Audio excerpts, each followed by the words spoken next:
Welcome to the Red Raider Coaching Show. I'm your host Shane Bennett, along with head coach Ken Cofer. We're going to talk a little bit about this past week, a little bit about this coming week, and what we got looking forward to the rest of the day as we start our region schedule.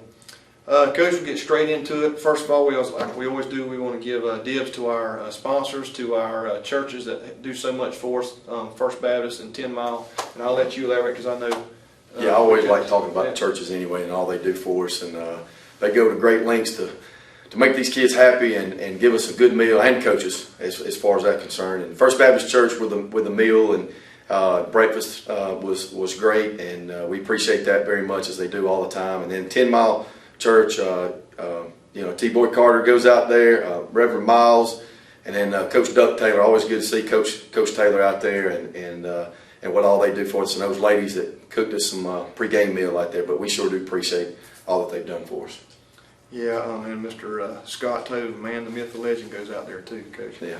And again, we get to take a few minutes just to thank our title sponsors: Titan Modular Systems, Clean Air Electric, Mr. Andy Batten, Access ATC, Flash Foods, and Bennett & Johnson just came on this week. So we want to appreciate those guys and say thank you for those.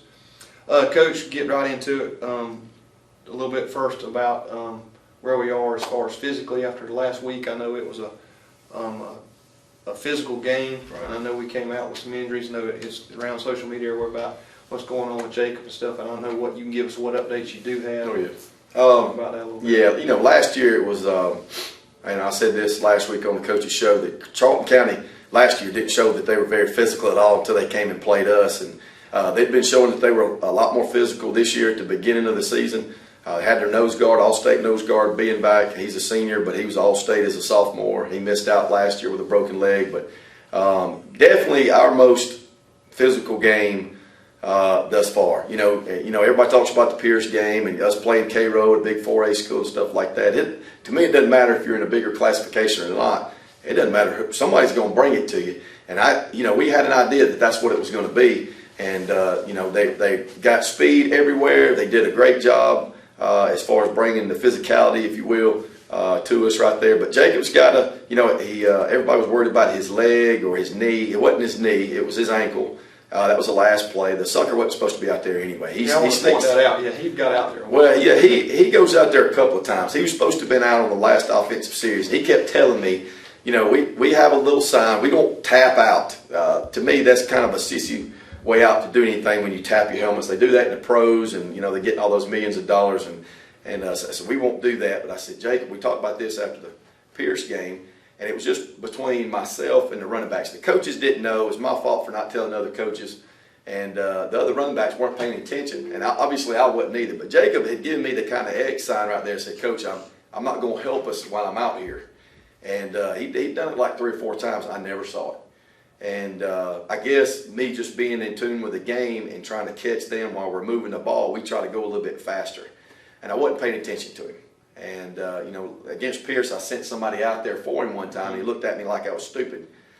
Get him out. I'm good. He looks the same every time. I can't read him a lot. But that was my fault. We kept him in there a little too long. And he got banged up probably about 2 or 3 plays before the touchdown.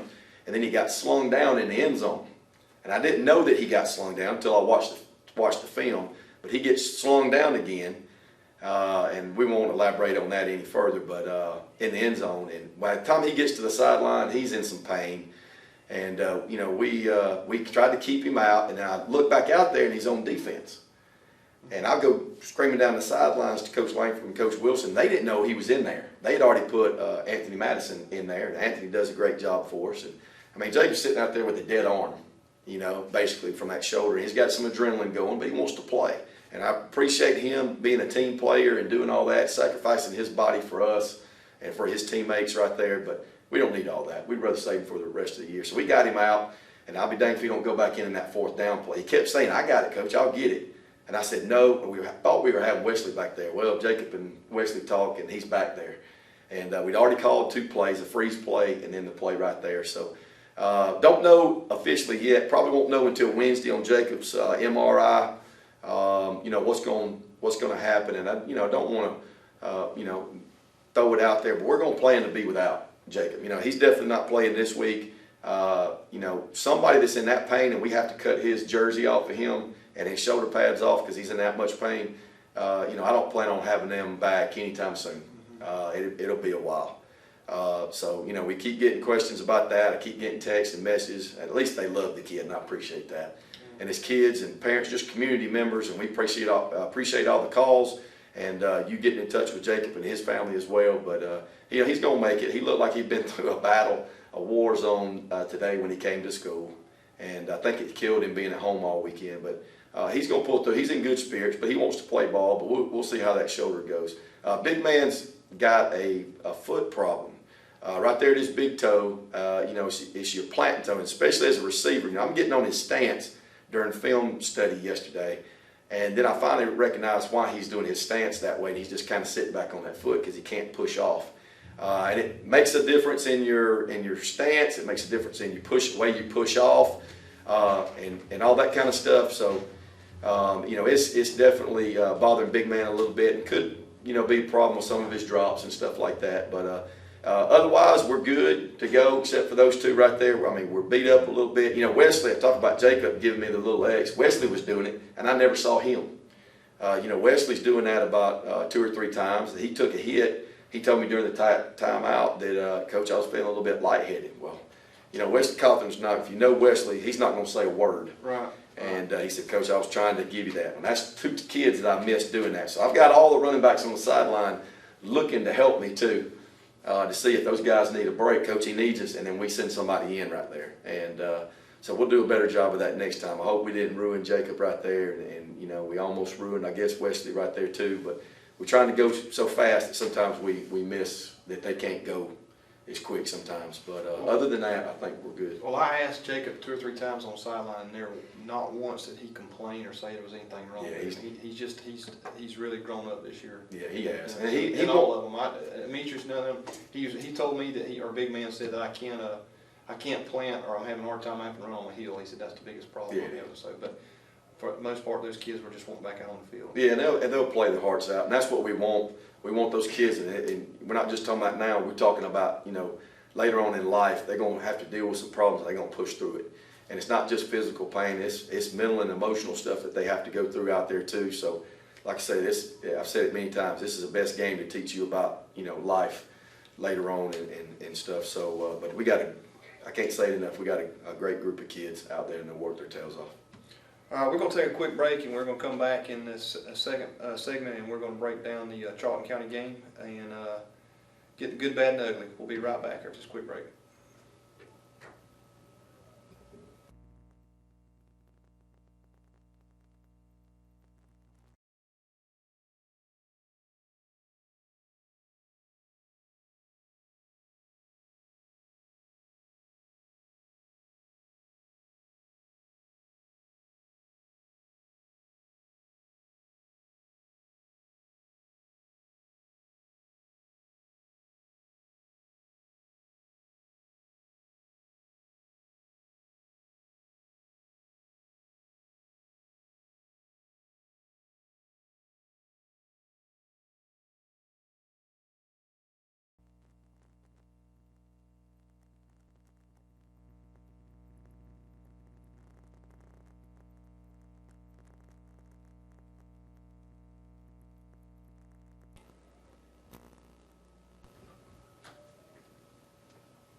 All right, welcome back. We're going to talk to Coach a little bit about Charlton County. We're going to go ahead and throw on the table, get it over with, and move on to week 4 here with Benedictine. But Coach, going into Charlton County, I know you talked about it. You talked to the guys at halftime about it. It was just an emotional roller coaster as far as the Pierce County game. We move into that. You hear Pierce, till we were sick of hearing about Pierce.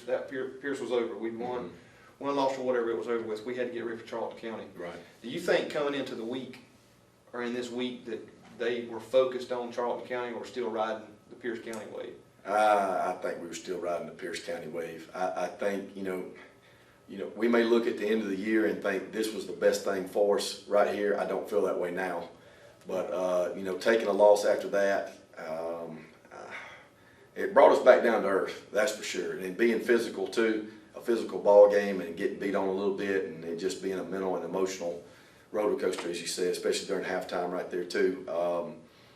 It's a game that we're going to grow on, but I definitely think we were, still riding Pierce. I think coaches were too, and I'm speaking about myself. That's all the thing I've heard is beat Pierce since we got here. It's a rival. I mean, anytime you go to a different school or anything like that, they're going to have that one or two teams that they want you to beat right there. And I wore a blue shirt to school one day, one of my first days here, and the kids jumped all over me, and teachers were too. We don't wear that color. Yeah. And, so I've never worn that blue shirt again. And I believe, just like everybody else does here, I have bought into everything. No Pierce, no Jeff Davis. We don't allow that. And I'm all about that too. So I kind of bought into it too. So I'm one of the culprits. I'm just like the kids too. That was a big emotional game from Pierce, and not taking a dang thing away from Charlton County. Physical, prepared. They got some things that they need to work on too, but they've got some athletes in some places that they can. I called it. I definitely think they're way ahead of where they were last year. I think they're going to win the state championship in single A and on the public division. I really do. I think they're going to be there. I think they're going to get there. And I told them that after the game. Told Coach Mack before the game. I'm not going to lie and blow smoke where it's not needed. It's they got that physical team, and if they can get their offense rolling besides number 8 and put the ball in number 2's hands, they got a good shot at it. So it was definitely a good game for us, and even find out that we're probably going to be in the same region as they are next year before game time. So we're right along the same numbers. So people have to hush about AA and single A. We're right there together. Right. We're probably going to be in that division right there together. But definitely a physical game. It took its toll on us the first half. I'll get to this too, Shane, and I'll let you say this, but I said this during halftime. We drive, I don't even know how many plays it was. It's over 12 or above. Play drive to lead the game off. Right down their throat, changing up formations, changing up plays, sometimes rolling it on the same play, and just kind of pounding them and getting in there using different backs. And Jacob took a toll on the first drive and got it in there. From that point on, I thought we took our foot off the pedal. And what we mean is, and the kids know what we mean, the coaches and Shane and Brent know too, but it's just you kind of relax. We've had some of these games where we know we can score at any time we want to, and I think we just took our foot off the pedal and didn't keep hammering and keep that same intensity. Because I saw 65, he's an all-state kid, standing up, and we were coming at him. Yeah. And we were going at him, and it was never like that the rest of the game. Well, we controlled the line of scrimmage, but and kind of back to what we're talking about the Pierce Charlton thing. If we got to, as a team, mature in the fact that we go to playoffs, every game's going to be an emotional game. We got to be able to get over that and go to the next game. So I think you're right. We got to learn how to deal and equate that to a victory the next week is to keep that momentum. Right. But that first drive, I was impressed. They came out and took off where they were in the Pierce County game the week before, controlled the line of scrimmage, and Coach K talked about that before the game, that was going to be the key to the game. Mm-hmm. Y'all did that. Right. And actually, after that first drive, we did it for one more drive, and it was a punt return that kind of broke and kind of that kind of changed the game a little bit right there. Gave them some momentum, and we had a breakdown on punt, and we went over that today. And I'm not ashamed to say that we got 2 sophomores out there that where the punt was being run back, and that was a freshman kid. They got a heck of an athlete that's going to be a player for them for the next 3 years after this one that ran that. But 2 sophomore kids that didn't play varsity ball right by him, and we didn't break down on the tackle. So we went big time over that today. We'll continue to go over that. That's a coaching point right there. And, sometimes we tell kids what we're supposed to do, and we don't show them enough. And I'm not pointing any fingers at any coaches or players. I'm pointing a finger at me. And that goes to the head coach right there. So you can chalk that one up to me too. And we went over that today. They're going to get better. We got a truckload of dang sophomores on the field every Friday night. And that's not an excuse. We're going to be young. We're going to play. And we're going to win with them suckers. They are the best group. They were here when I got here. They were in the 8th grade when I got here, working out every morning before school, and every one of those guys showed up. And they've had that same good attitude since I got here till now. And I love every one of those sophomores. Boy, they've been with me since the beginning. Great attitude, would run through that wall if you ask them to. And it's just a coaching point. We're going to get better. We're making some screw-up mistakes right here, but, you can chalk that one up to me on that. So, Shady, Ayrton Moore, and KJ Castile right there hustling down the field. We just kind of ran by him, and then he broke loose. And I'll be danged if KJ Brown, another sophomore, it chased him and almost gets him right there at the end. And Big Man was kind of hampered by that foot. He couldn't get there. But great effort. I can't complain on that. We screwed up. We made a mistake. Well, and we talked about it after the game Friday on radio, but what do you take positive away from this game, and what do you take, what's the key thing you got to work on before Friday night? Yeah, well, you never want to lose a game. You want to perform well. Second half, I got on them pretty hard.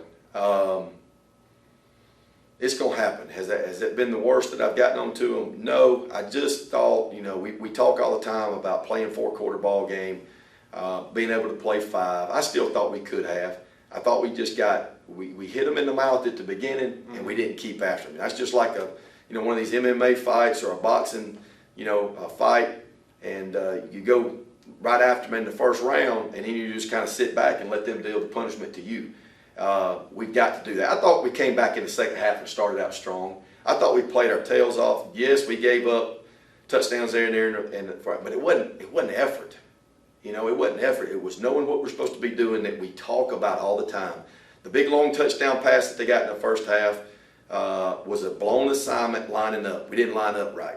And we got some young cats back there, and one was trailing. We should have had a safety over the top. It should have never happened. So, no, he's not running that wide open or getting past us. He should have had help right there. Missing tackles still. You could chalk that up to Charlton County being physical too and getting after us. We thought their offensive line was the weak point. I mean, they came off and did well, but it also made us change a little bit of things. Not necessarily change, but you're going to see a little bit of things differently this week against Benedictine defensively. That's a little old school, and people are going to think it's kind of crazy, but we've been talking about it for a year. I've always wanted to do it, and I hadn't done it since back in the day in 2005, 2006, and just kind of bringing some old school back. And if we're going to be young, we're going to be young on defense, and so we'll put our young cats, and the old Colonel Meachers Williams will lead them out there, and Keem Peterson and all those, but we're going to play some younger guys, and we're going to be small, and this is prototype small defense right here for what we had to do. We're going to take some chances, a lot more than we usually do with this, and go get people. And it's going to be big plays. We might give up a big play or two, but it's going to be a go get them, and you're pinning your ears back, and you're going to get folks and taking chances on the outside too. And I think you have to do that, and this is a prototype team that we need to do it against right here. We got nothing to lose against Benedictine. Don't want to get off into them, but Charlton taught us some things. Getting back to that, Charlton taught us some things, and we're not beating on our kids, but we're going to get that physical mindset back. And we had it. We had it against Pierce, and we had it against Charlton. We just let up, and when you let up and you give them a 14-point lead, it's kind of hard to come back. And we did. We went and got a 2-point conversion that was unplanned. But 21-15 got a little momentum, drove it again, and had some penalties that didn't go our way, had some drop passes that didn't go our way, and they're big. And if you go back and watch the film and go back and watch it on the NFHS program with Mr. Johnson and all them, if you'll go back and look, there's many, many drops for first downs or third downs. I think we were 6 for 9 on third downs, which is great percentage for third down conversions. Fourth down, we were 3 for 3, but the ones that we didn't get on the third down were huge, and they're just wide open field, and we're just not making the catch. Big man had 150 yards receiving, probably would have had over 200 for the drops. Anthony Madison drops 1, 2, and Anthony Madison, I told him this morning when we were doing this, I said, Mad Dog, you played aggressive. He was getting after. He's just a sophomore also. And he was getting after number 15 and doing that. So I couldn't be more proud of a young man. I was worried about his aggressiveness. He dropped the pass, but he also made a big catch and a big run in the game too. We are a work in process, and these kids are doing everything that we say to do. They're going to give an effort. I couldn't be more proud. I got eating yesterday at Sarah's. Got a lot of compliments for just our kids. Coach, win or lose, our kids go to work and they don't quit. And I had an older gentleman that I've never seen before in my life turn around and said, Coach, I just want to tell you that I hate going to ball games and the kids quit if they get down. And he said, y'all's kids don't get down. I'm proud, and I'll be there every time. So that's a big compliment. Yeah. So big. So I take that away from it. Still doing that effort. And when you give 100% effort from this ball game, even when we're getting beat to the end, good things will happen, and we'll learn from it. Well, and I'm talking about not quitting, and I'm on the pink elephant in the room talking about, there was a lot of complaining about officiating. And I know you Right. can't blame the game on that, and you wouldn't dare do that. But Right. I know there was some pivotal calls there that may have cost us some momentum. But even then, I don't think the boys, No. it changed their demeanor as far as where they wanted to get out there and fight. So, Right. Yeah, we had great kids last year, but we got great kids that understand that we can't let things get to us and get us down when the chips are down. It's more fun. It's pretty fun coming back and showing people what you can do. And I thought we were going to do that again, but Charlton, I said it. They wasn't surprising me when I was seeing that out there on the field how physical they were. Were they holding some? Yes. We probably got away with some holds too. Did they get some favorable spots or something like this, or a lineman downfield? I mean, there was a lot of stuff that we saw that we probably could have gotten, but you're not going to change the call. It's not going to happen. And I have never seen one change the call unless he's unsure about it and he has a little group right there with the other officials, but they weren't going to do that. And sometimes you run into that when you go to other places. I guess that makes games fun, and it kept people in tuned in the stands on their side and ours. And I think if anything, maybe it causes a little bit more of a rivalry between Charlton County. That's one that we're going to circle on the schedule every year. And if we're in the same region as them, then we'll circle that one. Plenty of history with them. Great coach. I thought they had a good game plan defensively for us right there. And we'll just we gotta bring it to them too. But officiating happens, and that's not going to do me any good or us any good. We need to roll on and let's go face Benedictine and these other cats that we got in the later weeks. All right, we're going to take a quick break. Before we break, I want to say a shout out again to our student section. Bacon County fans that showed up in whiteout over there. The atmosphere was great over there again. Celebrating September 11th, not celebrating, but remembering September 11th that night. The whole atmosphere was good. So we appreciate those folks that made the trek over there to Charlton. Coach, I know you wanted to, we've got in the first segment, you want to do a shout out for our breakfast. Yeah, we get sponsors for our breakfast right there, and I did mention it a while ago, and I want to do that. Mr. Hughes and Center Stage, and it's his wife that owns that, isn't it? That's right. Right there, the Center Stage Dance right there, paid for that breakfast right there, and Mr. Hughes was sitting there over there from State Farm. Yes. I was going to say, it's got to be State Farm. He's always been a big supporter of us, he and his wife.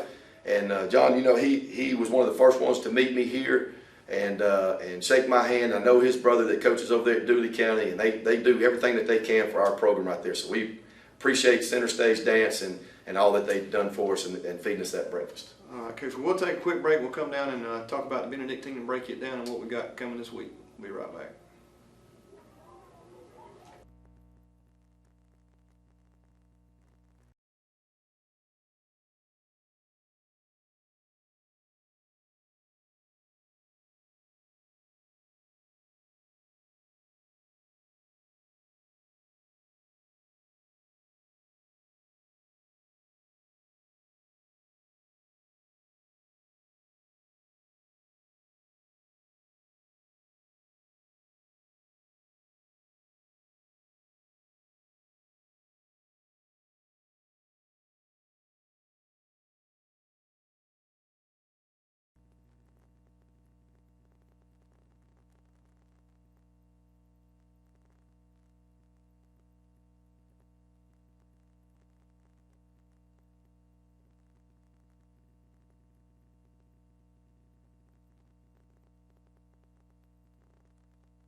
All right, Coach. Week 4, we're going in here to Benedictine, first region game of the year. Playing to defend the state champions, all the hoopla and all. I know we don't buy into it. What do you do this week coming into this? I know coming from a emotional loss coming in this week, you got to get ready for Benedictine. That nobody in the state other than us give us a chance to win that game. What do you do to get these kids ready? Yeah, if you're a bet man, you go on to defending state champs, and they're number 1 right now. But I don't know what it is about playing people like that, like Pierce, and then we got 3 ranked opponents right here back to back to back, and then we're playing number 1 in our classification. And they're gonna have 100 kids. I heard 110. It may be down to 100 now, but it's still 100 kids that they've got on that sideline from Benedictine right there. I mean, it's an epic underdog story. I like it. I like to play people like that. I like to see where we are. I don't like when other coaches, schedule or they don't, they just kind of shut down that game. Shoot, we're going after these cats. I mean, we want to win. I mean, we get to play on the turf. We get to play at Savannah State, and we get to play the number 1 team in the state. That's what football's all about. That's what you try to play for, and you try to play these good games and these good people. It's going to make us better in the end. I don't think our mentality was that way last year. Everybody, and we had five or six starters out last year. If they beat us 40-0, then they do. But we're going in there giving 100% effort, and I don't think they're going to beat us 40-0. We've been watching film, and they scored 40-something on GAC, and GAC is a top 3, top 5 team too. 2 private schools right there. They do a good job coaching. They're very disciplined. They're not, knock on wood, they're not as physical to me as Charlton County. It wasn't that way last year. They just play a disciplined, tight football. They don't want to give you any big plays. They got some big cats up front. They got some big cats at linebacker right there. Their offense, they're going to run the wing tee out of a double slot. It's a little bit like the Georgia Southern stuff that you've seen in the past, or Georgia Tech now. But it's up under center, but it's more wing tee, buck sweep, power sweep, counter, and trap. Old school football. It's old school football out of double. It's kind of like our horseman package, except just under center. And, they do a good job with it. And they just wear on people, and they've got subs to go in every couple of plays and do that. And I'm telling you what you're going to see if you come visit Savannah is you're going to see a bunch of kids ready to play. I was very surprised at the mentality coming back after that loss Friday this morning. Jacob Carver was here at 5 a.m. or before 5 a.m. Walking on the crutch and his arm in a sling. But that sucker was here ready for practice. And no, he didn't practice or anything like that. But those cats were ready today. It'll be better tomorrow. I think they're excited about what we're doing defensively. We think that we can do our stuff on offense. I hear that their run defense is a little suspect. Well, you're state champ. How suspect can it be? But I do not think that they're as physical, and they may prove me wrong, and that's all the glory to them right there. If they prove me wrong like that. But I want our kids thinking that we can win, and they came with it today with a good attitude. We had a great attitude today. It wasn't like last year where we said, oh man, here comes number 1 in here. I'm telling you, our kids are going to go after it. We're going to give the best effort, period. Just like you saw the second half Friday, just like you saw the whole game, especially in the second half against Pierce, just like you see against Cairo. It ain't going to be any different. And we're going to run and gun. We're going to try to put up 40, no turnovers, and play disciplined ball ourselves. And we're going to go after them. And, we want to see where we are. We really do. I like playing people like this and top teams. I mean, how often do you get to play the number 1 team in the state? And some people say that's a beat down. We ain't getting a beat down. I can promise you that. We're going after their tail. And you're going to see a bunch of sophomores on defense and a bunch of young kids get after that tail. And, I don't want people to think that we're being cocky about it. We're just confident in what we're doing, and we want our kids confident going into a game. So we want that swagger back. How's it changed the dynamics with Jacob out? I mean, what are you doing moving around to make up for that allowance? We do the round robin on there. Jacob gets more carries than he's supposed to. Now that when you got a 230-pound running back, you need to feed the sucker the ball. Right. But Wesley Cawthorn's muscled up himself, and Wesley can do some damage. KJ Brown is an underclassman. He and Wesley, they can both do some damage. Anthony Madison is getting more confidence by the day. KJ Castile is doing a great job catching the ball out of there. Does a great job. He's got to work on his physical part, but he's been doing that. He didn't have the best game this past Friday, but KJ's going to come back good, KJ Castile. And then we've kind of thrown, now Brody was sick this past week. He got thrown in there a little bit. You'll see Brody Fitchett back there a little bit too. He's more of a slasher and see what he can do, but we've got to rotate those running backs. So if we can do that and keep those guys rotated and get after people, we're going to be fine. And but that's what we're going to do. And I got to throw LaGondrick Snell's name out there for making a great catch. Oh yeah, great catch. Out there, and Meachers threw him one on a bullet, and right when Snell turns around, he makes a diving grab, and Snell's got some of the best hands I've seen and coached, and so he does a great job. He is one of those possession type receivers. We probably should have thrown the ball to him more Friday, so you can chalk that one up to me too. But a good attitude. We got some young guys on the offensive line that's going to do some good things too. I see a defensive front that's bigger than Pierce. I'm just kind of comparing them to Pierce as far as discipline-wise. That's bigger, and linebackers are bigger, obviously. But I still think that we can move the ball and run the football. We're not going to have Jacob Carver in there, so we're still going to run it back by committee. We're going to do our stuff. We're still going to throw it. We're going to sprint out. We're going to spread them out, and do our thing. What everybody has to understand is offensively, we're finding just like we did last year, where we went with the horsemen and stuff, and then there was certain plays where we get into some spread stuff and go. We're finding what we can do now. This is the trial and error part right now in the season. And we're finding out what we can do for these last 5 ball games and into the playoffs. And we're going to find out what we're good at, and what we're not good at, we'll scrap. And, everybody likes to see us run the ball, but with Jacob and them back there, and Wesley and KJ, but they're also playing on the defensive side every down. So we have to rest those guys sometimes. But we're getting them in better and better game shape as we go. Got no doubt in our boys, offensively and defensively. And one thing I didn't mention in the second segment was I see a lot more maturity in Aubrey, and the fact he's making better decisions, throwing the ball away when he needs to instead of trying to force the ball in. So that's making a big. Yeah, and there was one time he took a sack, and I got on the field, and I hope I didn't embarrass him too much. I know I did. And, the crowd's right there, and instead of embarrassing the kid, I ended up embarrassing myself by doing that. I thought Aubrey Carter played a heck of a game. I really did. His stats don't show it because we had a lot of drops. They read a screen, and when we were backed up in our end zone, and everybody's going to be trying to read our slow screens with our running backs now, Aubrey scrambles out, gets out of bounds one time, and then there was another time he scrambles out and throws the ball away. So much smarter about the game this year, and he's a smart kid. He can play college football. He really can. He can do that, and he knows this offense as well as I do. He can coach it. He can teach and do that. That's what he wants to do later on. But I thought he did a heck of a job. He ran hard. I thought he led the offense when he was in there.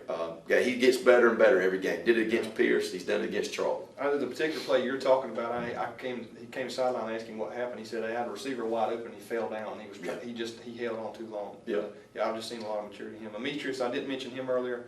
I know he wasn't 100% Friday night because he had the stomach virus and stuff. He should be 100% this week. Yeah, he's a lot better now. We've still got a couple that's kind of sick and doing that. But Demetrius showed heart. Got his butt out there, didn't play a lot in the first half on offense, didn't want him to. He got out there in the second half, and they juiced him up with IV a little bit, and got him hydrated as much as they could. And he showed a lot of heart playing sick, and that's part of growing up too. If you can do that and helping your team, you don't want to let your team down. You don't want to let yourself down. And Demetrius is I got to mention Akeem Peterson. I thought Akeem did a great job. And I didn't mention this cat last week, and I should have. He's Andrew Bloodworth. Andrew is mean as a snake. He's nasty. We have to get on to him all the time because sometimes he's too nasty. But that's a good thing. That's a compliment to him.